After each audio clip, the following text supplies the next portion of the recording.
इंदौर में तीसरा test match खत्म होने के बाद से होलकर के पिच विवादों में है। मैच रेफरी की रिपोर्ट के बाद आईसीसी ने इसे खराब पिच कहा और डीमेरिट रेटिंग भी दी।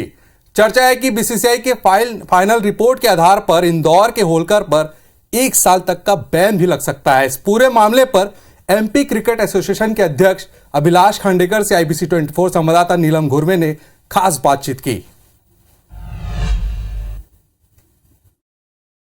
इंदौर के होलकर स्टेडियम की पिच को लेकर सवाल उठाए जा रहे हैं। ये सवाल उठाए गए हैं भारत ऑस्ट्रेलिया के टेस्ट मैच के बाद। इस वक्त हमारे साथ एमपीसीए के अध्यक्ष अभिलाष खांडेकर जी हैं।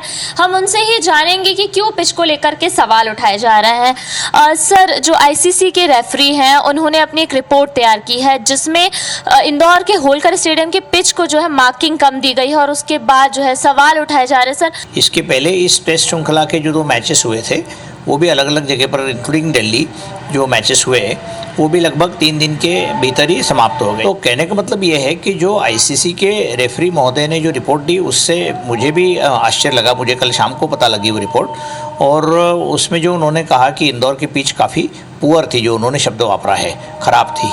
तो मेरे को भी आश्चर्य लगा कि ये ख़राब पिच किस तरीके से थी, क्योंकि उस पर स्पिनर्स ऑस्ट्रेलिया के बहुत अच्छे तरीके से उन्होंने विकेट्स लिए, भारतीय स्पिनर्स ने अच्छे विकेट लिए। रही बात इस चीज़ की कि वो पिच कैसा बनाया, किसने बनाया, तो निश्चित रूप से सभी दूर से ये जानकारी सबके सामने आ रही है। मैं ही नहीं कह रहा हूँ, ऐसी बात नहीं है।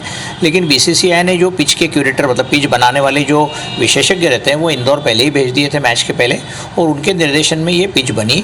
उसके बाद में फिर इंडियन कैप्टन और इंडियन कोचेस ने उसको देखने के बाद उसमें हामी भरी, और खेलने के बाद में जो कल दोपहर को जो इंडिया ऑस्ट्रेलिया टेस्ट मैच खत्म होने के बाद जो प्रेस कॉन्फ्रेंस हुई उसमें भारतीय कप्तान ने भी और ऑस्ट्रेलियन कप्तानों दोनों ने भी ये कहा कि उम्दा खेल हुआ। सर, बीसीसीआई अगर आपसे संपर्क करता है तो एमपीसीए की तरफ से क्या स्टैंड रहेगा, क्योंकि एक बड़ी बात हो जाएगी अगर पिच को लेकर के होलकर स्टेडियम पर 1 साल के बैन की जो बात भी कही जा रही है। निश्चित रूप से गंभीर बात है ये, लेकिन अभी चूंकि बीसीसीआई ने कुछ हमको लिख के दिया नहीं है, जब बोर्ड हमसे लिखकर कुछ पूछेगा तो उसमें क्या चीज़ें पूछेगा उसके आधार पर ही हमारा जवाब भी निश्चित होगा। जी बिल्कुल। तो जैसा कि हमें अभिलाष जी ने बताया कि बीसीसीआई किन सवालों को लेकर के अपनी रिपोर्ट एमपीसीए के पास भेजता है, उसके आधार पर यह तय किया जाएगा कि किन किन बिंदुओं पर जवाब दिया जाना चाहिए। कैमरा पर्सन वीरेन के साथ नीलम घुर्वे, आईबीसी 24 भोपाल।